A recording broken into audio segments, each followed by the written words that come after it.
Well, good evening, WNBA and LA Sparks fans, and welcome in to the LA Sparks 365 Network, your 24/7 365 comprehensive home of the WNBA and your two-time WNBA champion Los Angeles Sparks. Wow. Again, folks, as we continue to go in the archive here, this is Sparks Watch 1 year later, day number 3.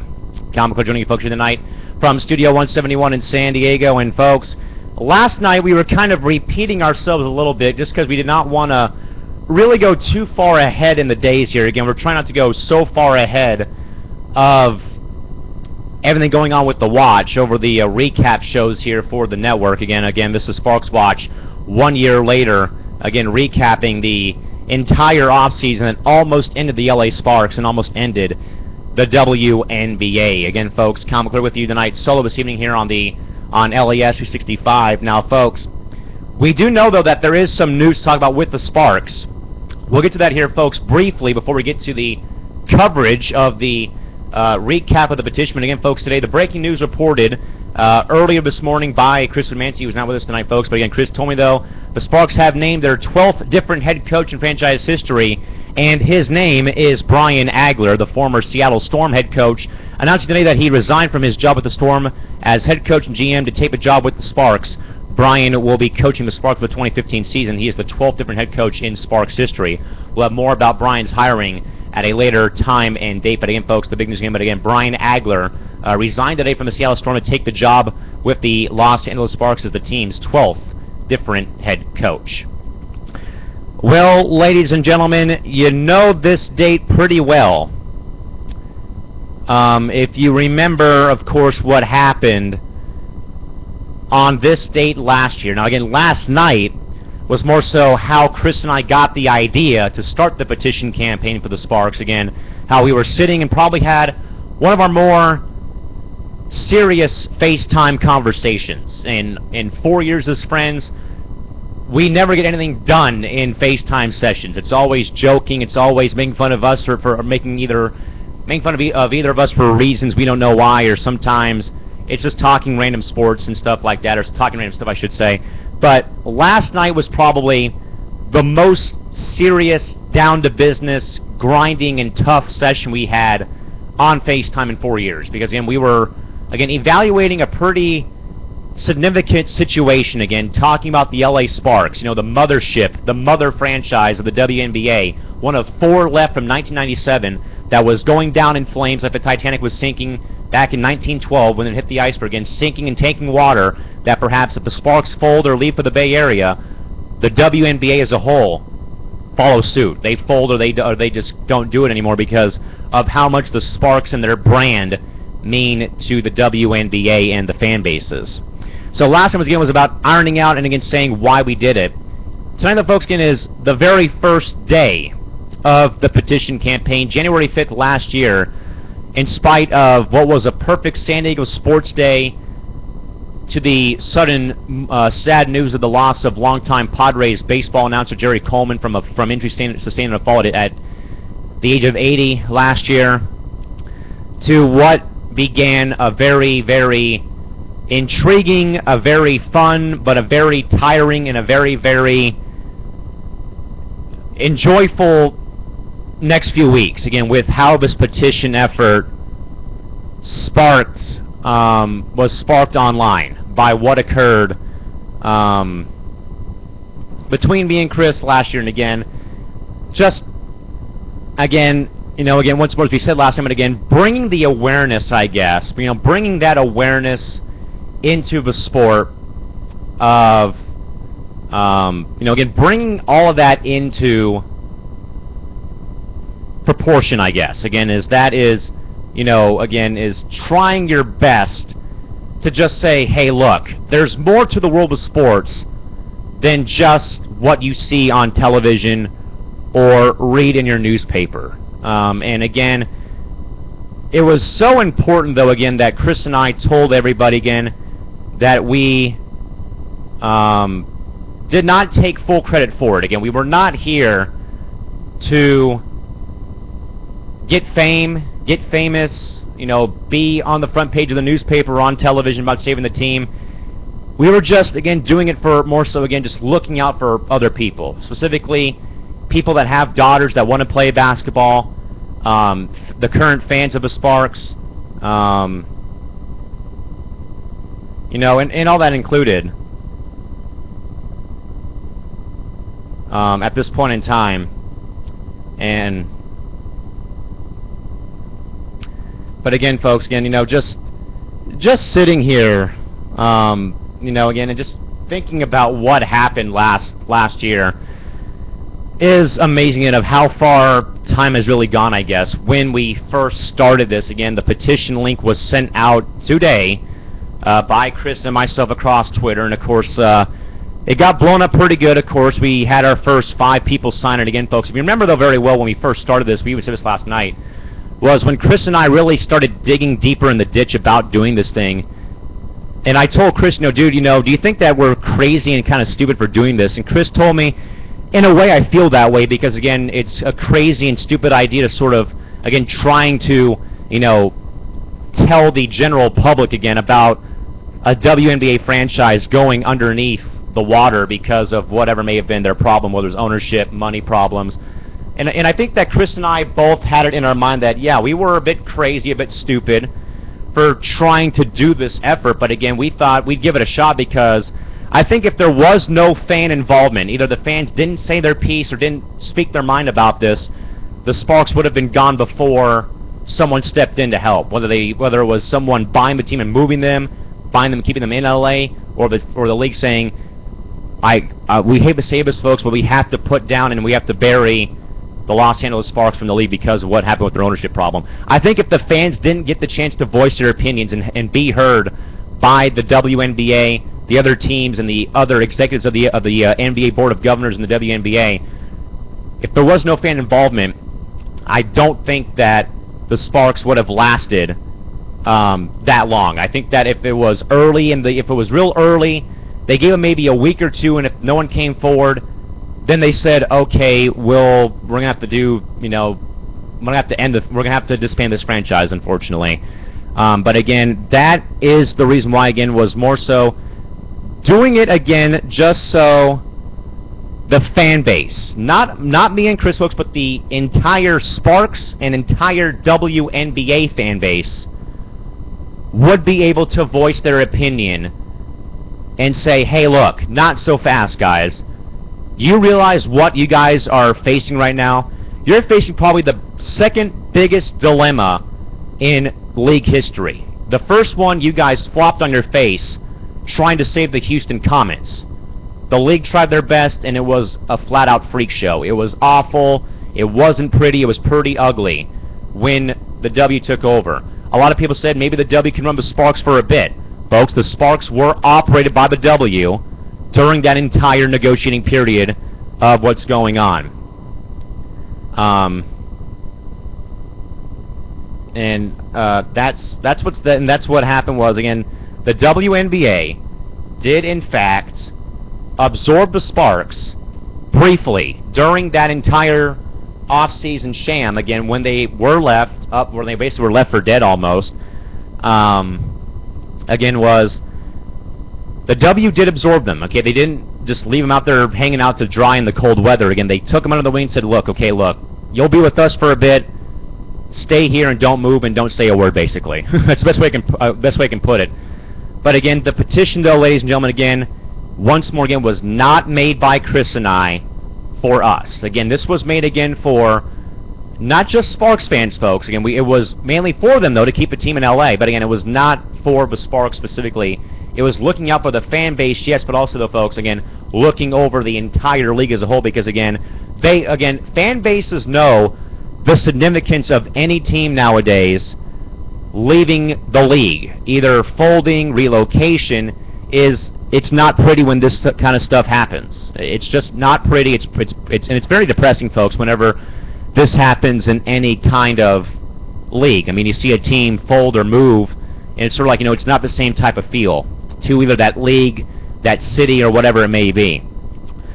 But again, kind of going back in detail again about when Chris and I first sent the leak out, I told him a couple of times, and I think I told him this like at least 10 times in the first 20 minutes we started doing the petition. I said, dude, this is so crazy, yet so stupid at the same time. Now, again, folks, I always say it was a crazy idea for one side of the story, because, again, it was crazy that two random guys, basically, were going to try their best to rescue a professional franchise, let alone a franchise in a sporting league that is always frowned upon and is always criticized for the smallest little things and little details that go on. And that's really all that we can say. You know, again, is it was crazy for one deal about doing it, but it was stupid, though, at the same time that, you know, here two guys were sending out a link about a WNBA petition. I mean, normally you'd think it'd be a couple of girls doing it or a couple of females doing it, but I think it was stupid, though, too, because you saw that it was guys doing it, and you're thinking to yourself, what in the hell are these two guys doing in the first place, trying to save this WNBA franchise? That's one side to, you know, that's one side of the story, I guess, that you can say. And I guess that sort of is what it is, again, you know, is it's crazy for one deal, again, that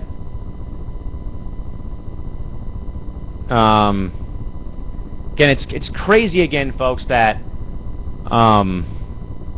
two guys would try their best to save a professional franchise.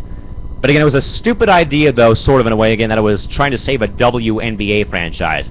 Now, I guess, now, we know that Chris has tried to save the Angels in Anaheim, but again, something I think just doesn't seem to go right when he's trying to save pro teams on the main tier, I guess, because I think when that happens, there's more leverage involved with keeping those teams in their cities, unless it's the Expos in baseball many years ago. But again, trying to do that, I guess. Again, trying your best to save those teams. You know, it's tough. I mean, and again, it was really tough, though, again.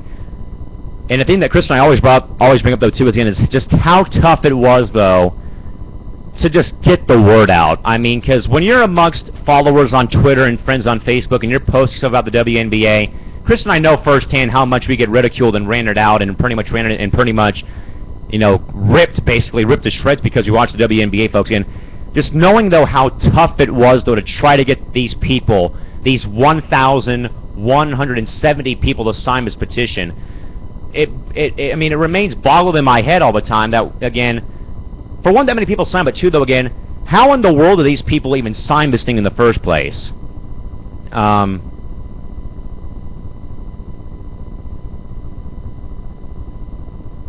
You know, just, I mean, I guess that's pretty much what it is, again, you're, I mean, you know, with Chris and I doing what we did, again, which was trying to save the Sparks from contraction or relocation. But again, when we really did sit down, though, for this thing, I think Chris and I maxed out at 5. I think we said it would get 5 to 10 signatures, and it would be, you know, dead in the water and buried and drowned. But more so, I think that if the petition effort didn't have the success it did, if it did have 5, 10 people sign, it was, you know, pretty much, you know, this media firestorm, I guess, for a bit when this went on. I think the thing, though, that Chris and I kept in our head, though, too, while we were doing this, and this is even on his vlog channel and on one of our earlier shows, I think back in May of last year, on our first year of the network, was that, you know, crazy and stupid, yeah, but also we both thought, more so me, I thought that we would become the laughingstock of American pro sports again, of how two guys tried to save, you know, this franchise again, and again, Chris and I knew, though, the significance of the Sparks leaving or the Sparks folding again, and I know that a lot of people knew that as well. But again, when you're out there, you know, in the general public again, amongst fans that pretty much want your head or basically want your dead body, you know, on their front porch because you watch the WNBA almost, again, that was one of my biggest concerns, though, was, again, is how much are we going to get ripped, criticized, made fun of, all the negative stuff that normally happens to WNBA fans and WNBA people that are around the game. Again, how much of that could we take, I guess, before we exploded and just said, look, here's our scoop here. But when we didn't, though, when we didn't get ripped, when we didn't get criticized or ripped, and we got, and when the signatures began pouring in from 19 on day 1 to 36 to 50, then when it was, 100, 200 plus every day, it was kind of shocking again, because, Chris and I would talk on FaceTime during the week and just say, dude, I can't believe that we're getting 100, 200, 100 or more people to sign this WNBA petition to help the Sparks stay in Los Angeles. But folks, the better part, though, about this, and I know that Chris and I have talked about this so much during the entire offseason of last year, up until the night and then a couple nights ago, and all the way up until this point in time, was how it wasn't just Sparks fans. It wasn't just people in Southern California. It wasn't just people in California, but it was the entire WNBA fan base helping out the Sparks. You great WNBA fans, we owe you so much love here from the network and from the Sparks, again, for how you great people were so mature, so loving, so gracious, so righteous, and so giving of your time to help save the Sparks in LA with your petition signatures. Everyone from the Mercury fan base, from X Factor, to the Storm Crazies, to Los Lynx fans in Minneapolis, to Connecticut, to the great fans in New York. We hope you guys get your stuff worked out with James Dolan, whatever's going on. But again, the whole entire WNBA fan base, once again, coming through for a team in the clutch. You great fans came through in what would have been probably a league-defining moment, I guess, and folks, what is, in my view, a defining moment in WNBA history, which is the Sparks staying in LA, not moving or folding because of ownership, but again, the tremendous, the awesome, the righteous, the phenomenal, the incredible, the fabulous, the remarkable WNBA fan base came to the Sparks' aid and put their name on that petition to keep this league and this team afloat for the future generations to come. It's absolutely boggling, folks, again, that we have stayed in contact with so many of our great fans, like Jessica, who operates the the Diana Taurasi Bun page on Twitter, to Shad, to Kirby, to Allie, to Eric and Tim, who are big Sky fans, to all the people that amongst the fan bases that really helped us out, who really came through for the Sparks in their time of need, was absolutely phenomenal. And again, it was absolutely great again to have so many great people come forward. And also, folks, not only was it just the Sparks fans and the WNBA fan base, folks, but even when Chris and I, in our wildest dreams, folks, we did not think we'd get one single WNBA player or alumni or anyone out there in connection with the league, folks, to help us out. And ladies and gentlemen, we had tremendous support from a few great people that we still want to say thank you to for what they've done for us. Of course, Candace Parker, Tina Thompson, Delisha Milton-Jones, Cynthia Cooper-Dyke, Marissa Coleman, Ramona Shelburne are our 6 people that took their time out of their day to retweet the link to our petition to their followers, which also helped us get that number up to 1,170. It is absolutely, again, folks, again, Chris and I even said, do we even try to reach out to WNBA players? And Chris said, it maybe, I think it'll work, but I think we'll give it a try. And folks, we were basically spreading that word to anyone tied with teams, tied with the league, and naturally, it also helped, though, too, we had the help of our 3 amigos in D.C., which was Albert Lee, James Bowman, who's now writing for the Atlanta Dream, and Nate Parham at SwitchField.com, who helped us out, Sue Favor, who helped us out from Hoopison.com and Hoopfeed.com, who helped us out, too. So, again, a lot of great people, folks, were in our corner with this petition effort. And it wasn't just the Sparks fans, folks. You had the Sparks fan base, the the WNBA fan base, 3 tremendous writers, or check that, folks, 4 great writers, and 6 great WNBA ambassadors. 4, 2 legends, 3 current, 2 current players, and a couple writers helping us out there in that fray. And also, folks, we owe a big thing, though, as well, to James, Nate, and Albert, and Sue, folks, for being the 4 people that knew what in the world was going on. Without Albert, James, Nate, and Sue, the Sparks and the WNBA fan base don't have a single flipping clue on what's going on with this situation. Because again, folks, if you remember, the Sparks Twitter handle was hacked by somebody who was playing games on their phone using the Sparks Twitter handle. Big whoop. There was no news from the Sparks, no news from the league, and again, the only 4 people, plus 2 more, Larry Burnett and Lisa Leslie, 6 people came forward and said, look, here's what we know right now.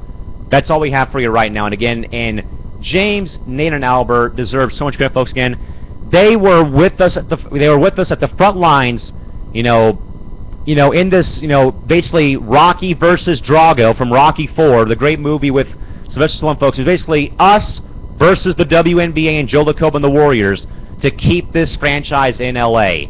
And in our corner trainers, our cut men, our coaches and staff, and our trainers over there with Tina and Candace and Delisha and Ramona Shelburne and Ebony Hoffman and Cynthia Cooper, plus Albert, James, Nate, and Sue. We were all in this dogfight to, keep this franchise in LA.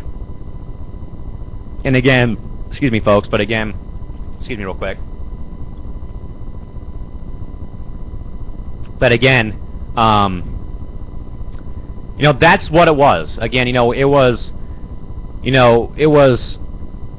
3 gentlemen plus a great, phenomenal female veteran WNBA writer that kept everybody in the loop of any small news. If there was a small little rumor that they heard, James, Nate, or Albert were right on that rumor, and they said, here's what I've got for you. Check back in a few minutes, see if I have anything else for you.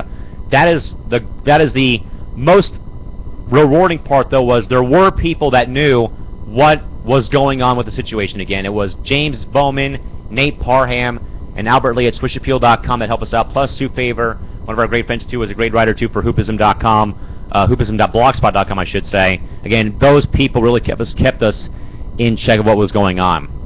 But again, though, tomorrow, folks, when we come back on here tomorrow night at 10 o'clock and tomorrow night, we will talk more about the first news of the first group interested in buying the Sparks. That was Joe LaCobe and the Golden State Warriors tomorrow night back here at 10 o'clock p.m. on LAS 365. But also, folks, we do, though, have to actually owe, and I'm sorry I've gone this long with folks without even mentioning their names. We owe 2 people, though. We still owe these 2 great ladies hugs and kisses, boxes of chocolates, roses, if we ever do see them at a game next season. That is Shorty Mamba 24 and Trinisha Hardy on Twitter, who were the first 2 people that came to us and said, we want to help with your effort. And again, Chris and I really weren't looking for help, but again, we knew, though, that Shorty and Trinisha were the first 2 Sparks fans that followed us during the playoffs in 2013 on Twitter, and they became fast friends of ours. So we said, sure, we need the help. We need all the help we can get. And they were able to go to Los Angeles-based television, radio, and newspapers to get the word out about the Sparks petition. And it was basically, folks, it was basically a LA news media firestorm. It was across television, across the radio, with Ramona Shelburne and Mark Willard on ESPN LA 710 in the afternoons.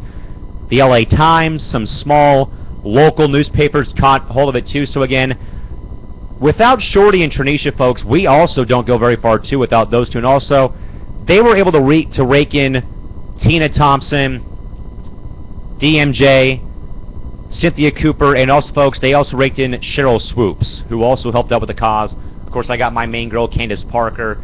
Chris got Ebony Hoffman to help out with the effort. So again, a lot of great people, folks, came forward to help us out here during this petition campaign. And again, believe it or not, folks, Chris and I still marvel at this. I mean, we were even marveling about this, folks, in the middle of the season last year, saying, man, I know the Sparks are not doing so well, man, but again, man, just remember, dude, that you and I, hand in hand, saved this franchise from going extinct. Again, because, again, folks, like I said earlier, if there was no fan involvement with this franchise, either the Sparks fan base or the WNBA fan base coming forward with this, again, I think the league would have probably been done after a couple weeks. I think just because of the nature of the Sparks folding or leaving, what the impact would have been on the league and the other teams, knowing that the Sparks, the marquee #1 best franchise in the WNBA, is gone. You know, that's what happens, I guess, you know, in that case. And again, for two guys, one of them who's been a loyal supporter for 11 years in the of the sport, and for his best friend, who we think is leaving the network, who we think is leaving the network again for whatever personal reasons it may be, folks. I'm not too sure what's going on now with Chris, but that these two gentlemen, you know, took an issue, and like that Talk About commercial with the remix of Take the Money and Run by the Steve Miller Band that drove Chris nuts a couple nights ago on YouTube, was that they took that issue and they ran out the door with it. I mean, they took this intriguing, off-the-wall, different sports topic, a WNBA team, a marquee member, a founding member, the quintessential WNBA franchise, possibly leaving Los Angeles or folding because of ownership. They took that issue and ran out the door with it, down Wheatstone Street, all the way up to across the country, folks. That is what these two buffoons did to save a WNBA franchise. And if this is how it ends with Chris on the network, folks, so be it. But I mean, if Chris does leave, for whatever reason it may be, folks, he can look back there and say, look, I may have left the network, but what we did to save the Sparks in LA, and what Count and I did, though, to bring the 12 teams of the league to be the only place they will ever hear news about the Sparks leaving or folding, and also the only place they will ever hear news about the only place they will hear the news, it was well worth it. Again, if Chris does leave, folks, he's got a lot of crap to hang his hat on. He's got a lot that he can look back on and say down the road, like, look, I may have left the network because of personal reasons, whatever it may have been, but look, him and I saved the Sparks in LA in a very small way, and we created the best damn fricking YouTube sports channel ever created to help fans of a sport that gets zero love on the mainstream tier of television, on ESPN or Fox Sports 1. We did it, and look where we've gotten. We've gotten so much fame that I can leave this network knowing that the guy that's going to be calling the games on Sports and for the Sparks in a few years, and my best friend Callan, the network will be in good hands for the rest of eternity. And folks, if it does happen, you know it's going to be in good hands for a long, long time. But again, folks, if Chris does leave, though, and I'm not sure, and I'm sure he probably won't, but if he does, though, believe it or not, he has a lot to be proud of. I mean, he's the guy that made the petition that got us where we've gotten. And again, we've gotten a lot so far, between follows from our favorite players on Twitter to so much great publicity that, in a way, folks, we sort of help improve that. I guess, folks, we say we both have sort of helped improve how the WNBA is perceived through the eyes of gentlemen and through the male sports fans across social media, folks. Again, it's getting there very slowly. And again, I'm not too sure what happened with Chris tonight, folks. I know that Chris inadvertently asked for an interview on Twitter with the new head coach, Brian Agler, which unfortunately an email was sent to me by the Sparks saying that they were a bit upset that we didn't come to them. So I think Chris was a bit upset that that happened to us tonight, but I'm not too sure, but we'll see what happens. But again, folks, Chris might leave because he feels bad for doing that, perhaps. But again, folks, say it again one more time closer. But again, if Chris does in fact leave us, it'll be a bit somber when he does leave, folks. But again, Chris has a lot of crap to be very proud of if in fact he does leave us. If he does leave us to go and take a break for a bit and come back to rejoin us, folks, he can say, look, this time last year, my best friend and I did the impossible. We rescued a professional sports team in a sports league that no one gives credit to because the letter W is in front of it. And him and I created arguably one of the best, if not the best, sports broadcasting channels and networks on YouTube, to where we've had so much fame and so much success, from being viewed by current and former Sparks players, to Sparks TV anchors, to friends and family, to other WNBA fans, and to get so much great comments, great messages, great tweets, so much great stuff that him and I have gotten over the past year has been phenomenal, folks. And with that, we'll see you folks back here tomorrow night.